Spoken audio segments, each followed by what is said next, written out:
তো ফাইনালি আমরা রেস্টুরেন্টে পৌঁছে আমরা ভিতরের দিকে রওনা হয়ে গেলাম।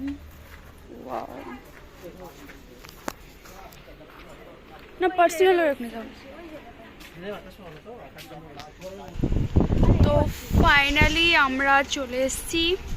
এখানে একটু ফ্যানের ব্যবস্থাটা কম আছে, তো নাহলে এই জায়গাটা, এই পার্সোনালি প্রাইভেট জায়গাটা একটু বেশি সুন্দর লাগে।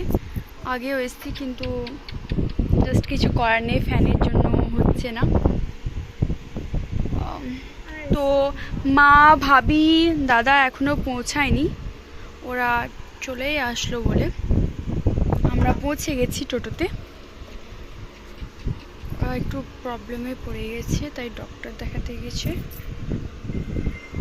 তো ভিডিওটা সম্পূর্ণ দেখার জন্য সঙ্গে থাকো।